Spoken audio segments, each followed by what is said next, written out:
insane gaming setups. We all want one. Massive monitors, powerful PCs, clean RGB setups. But there's one problem. Money. Most people simply can't afford setups like that. And considering one of the most common questions I get is, how can I build a gaming setup for almost nothing? And I never expected I'd almost buy parts from a dead person, or get chased away by sellers. Last time I built a PC using nothing but $1 parts from eBay and Facebook Marketplace. And somehow, my brain decided that wasn't painful enough. So this time, I came back with an even worse idea. Build an entire PC with absolutely $0. No budget, no spare parts, nothing. Just me, pure desperation, and the dangerous amount of confidence that usually leads to terrible decisions. But this challenge had one tiny difference. This time, I could ask people if they had old hardware collecting dust somewhere. Dead hard drives, ugly old cases, random PC junk they forgot even existed. So I jumped onto eBay thinking maybe, just maybe, I could talk my way into getting free parts. And at first, it actually sounded possible in my head. Surely somebody out there had old hardware worth less than the electricity required to test it. Eventually, I found a seller with a pile of ancient motherboards listed for like $5 each. Perfect. I sent him a message explaining the challenge and asked if he'd be willing to give one away. Nothing, not even a rejection. Just silence so loud it felt personal. That's when the humiliation slowly started kicking in, because I realized something very important. I wasn't shopping anymore. I was basically standing on the digital side of the road, begging strangers for computer parts. So I doubled down. I wrote longer messages, explained the challenge, explained how impossible this whole thing was becoming, tried sounding more human, more desperate, probably more insane too. And finally, somebody replied. For one glorious second, I thought the comeback arc had arrived. Then I opened the message. Rejected. Again. After that, the challenge stopped feeling exciting and started feeling like psychological damage. 3, maybe 4 hours disappeared, and all I had to show for it were unanswered messages and polite ways of being told to get lost. That's when reality finally punched me in the face. People don't go on eBay to be heroes in your YouTube story. They go there to make money. Every click, every listing, every reply, and it's all business. Cold, simple, transactional. Meanwhile, I was out here trying to build a PC using friendship and optimism, which turns out has terrible compatibility with capitalism. And at that moment, I realized something horrifying. Trying to beg for a free gaming PC online might actually be the dumbest challenge I've ever attempted. But then, I remembered the power supply. You remember this thing, right? The one I somehow got for basically $1 after negotiating with a seller on Facebook Marketplace like my life depended on it. That's when something clicked in my brain. Maybe eBay wasn't the answer at all. So I went back to Facebook Marketplace and started digging deeper. And oh my god, this place was unbelievable. It wasn't a marketplace anymore. It was basically a digital landfill filled with forgotten computers. Broken office PCs, dusty cases, random hard drives. Ancient hardware people just wanted gone.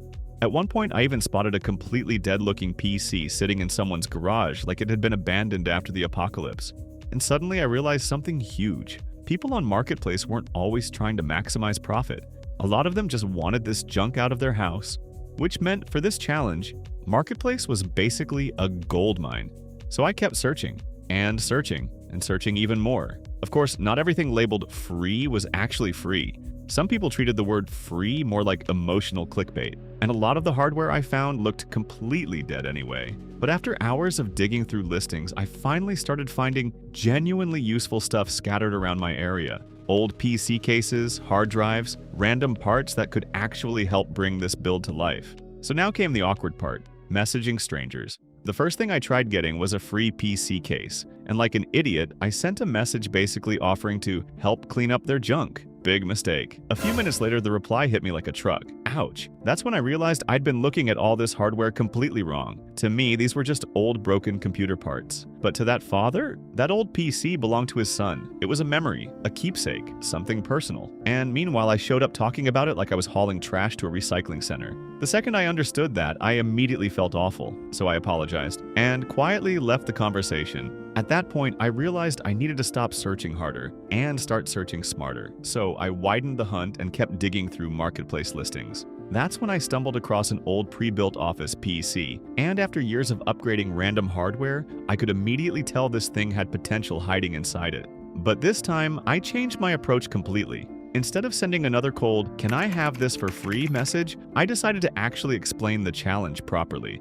I sent the seller my YouTube project link and talked about what I was trying to build and why I was doing it. And somehow, they agreed. I'm not even joking. At that moment, it felt like I had just won the lottery. I immediately asked for the address, ready to leave the house right away, but the seller told me to wait a little because they were busy. So I waited. 1 hour passed, then 2, and suddenly the silence started feeling dangerous. So I sent one more message just to confirm everything, and then boom. Sorry, I already gave it to my neighbor. That message genuinely destroyed me. I didn't lose because I was too slow. I lost a neighborhood friendship. At that point, disappointment was unavoidable, but weirdly enough, I also realized something important. I had gotten really close to receiving an entire PC for free, which meant these deals actually existed. Somewhere out there, free hardware was still floating around waiting to be found, and that tiny bit of hope was enough to pull me right back into this ridiculous hunt again. So I jumped back onto Facebook Marketplace and kept scrolling through hundreds of listings again, and then there it was. Another PC, also marked free. This time I didn't hesitate for even a second. I sent a message immediately, and instead of hiding the reason like before, I just told the seller the truth about the project and the ridiculous challenge I was trying to pull off. The seller was surprisingly honest about the condition of the machine. To them, this thing was basically just a heavy pile of outdated junk taking up space in the house. But to me, this thing looked like treasure. So I started negotiating as carefully as possible, acting like I was being handed some sacred artifact instead of a dusty, broken office PC. And somehow, they finally said yes. The pickup location was around 7 kilometers away. Not far, but far enough to make me paranoid that somebody else would grab it before I got there. When I finally got there, the seller was incredibly nice. Not only did they hand me the PC, they even explained all the problems the system already had. And the moment I held it in my hands, I knew this was huge. Yeah, it was dusty. Yeah, it was broken. But this was officially the first major piece of the $0 PC challenge. Now the only thing left to do was figure out what was actually hiding inside this worthless machine. Alright, let's go home. Alright, I finally made it home. And wow, this thing is filthy. Don't worry, I'm definitely cleaning this thing before it gives me a new disease. The machine itself is a Dell Optiplex 70020, which came out around 12 years ago. And at this point, I was dying to know what was hiding inside it. So I opened the side panel and, okay, not terrible, but the smell? Oh my god. It smells like some kind of insect civilization died in there years ago and never recovered. Inside, we only get a single 4GB RAM stick and no hard drive at all. And I still had no idea what CPU was inside, so I removed the cooler to check. First of all, this cooler is absolutely disgusting. But the bigger surprise was underneath it. The sticker on the outside of the case claimed this machine originally had an Intel Core i5 processor inside. Instead, I found a sad little Intel Celeron G1840 sitting there. So somebody clearly opened this PC before me and swapped the processor out at some point. At this stage, though, I didn't really care anymore. The only thing that mattered was whether this machine could still survive. And honestly, it looked like it might explode at any moment. But then, the second I plugged in the power cable, the fan immediately started spinning. I thought I had won. And then, it instantly shut off again. I tried powering it on multiple times, but it kept dying almost immediately without even giving me proper beep codes. At this point, things were looking pretty bad. So I removed the cooler again and touched the CPU to see if it was getting warm at all. Nothing. No heat whatsoever. Which made me realize something terrifying. The CPU itself was probably dead. So I grabbed another processor to test the system. Luckily, this machine uses the LGA 1150 platform, meaning I could swap in other compatible Intel CPUs pretty easily. And then, oh my god, display output. It finally booted. At that moment, I knew I had found the problem. The motherboard was alive the entire time. The original CPU was the thing that died. And that genuinely felt like a massive victory, so now this free PC was only missing 2 things: a working CPU and a storage drive, which meant my hunt for free PC parts was far from over. So while searching Marketplace again, I also started calling basically everyone I knew, asking if they had spare computer parts lying around somewhere. Unfortunately, nobody was prepared for a request this weird. So I went straight back to Facebook Marketplace again. This time I searched only one word: CPU. Then I dragged the budget slider all the way down to $0, and wow, there was so much garbage. Random ancient processors, broken hardware, overpriced junk people were trying to sell like collector's items. I did find a few CPUs listed as free, but of course none of them matched the socket I actually needed. And somehow that made the challenge feel even worse. Because finding a free CPU is already difficult. Finding one that actually fits your motherboard feels almost impossible. So I kept scrolling and scrolling, and after nearly 2 straight hours, finally something appeared, a Intel Pentium G3240. The seller explained that they upgraded their system a long time ago and the CPU had just been sitting unused ever since. They didn't want it collecting dust or turning into e-waste. The second I saw that listing, I messaged them immediately, and somehow, this person was unbelievably kind. Not only did they agree to give me the CPU for free, they even offered to ship it to me through the mail. At that point, I felt like I had just discovered a legendary item after hours of grinding side quests.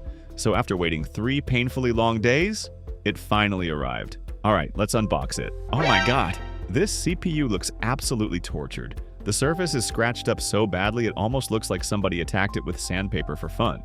I genuinely have no idea what the previous owner did to this poor thing. But at this point, I still respect it for surviving. Alright, let's install it and see if this miracle actually works. And yes, perfect. The system instantly recognizes the Intel Pentium G3240 I somehow managed to get for free. At that moment, the build finally started feeling real. Now the PC was almost complete. The last missing piece was storage. Earlier, when I asked my friends for spare parts, most of them couldn't help at all. But one friend told me he'd check through his old storage boxes later to see if he still had anything useful left. And then, a little while later, he suddenly called me back. He had found an old HDD he no longer used anymore, and he told me I could just take it. So of course, I immediately left the house to grab it, even though it was already getting dark outside. A little later, I finally made it back home with the drive in my hands. And yeah, these old hard drives aren't exactly popular anymore, they're slow, which is probably why I managed to get one for free in the first place. Still, huge thanks to my friend for saving this challenge. Alright, now it's time to install the hard drive and put Windows 7 on this fragile little machine. And wow, this thing is painfully slow. I'm not even going to spend time talking about the loading speeds because we'd be here all day. So let's jump straight into performance testing. Starting with Minecraft, and oh my god, it runs terribly at first. At 12 chunks, the FPS is basically stuck in the single digits. After lowering everything to the absolute minimum though, it finally climbs up to around 60 FPS. I don't really want to go too deep into benchmarking this thing, because realistically, if it had a dedicated graphics card, gaming performance would instantly become much better. But still, I actually managed to build a completely free PC, and I hope you enjoyed watching this chaotic challenge.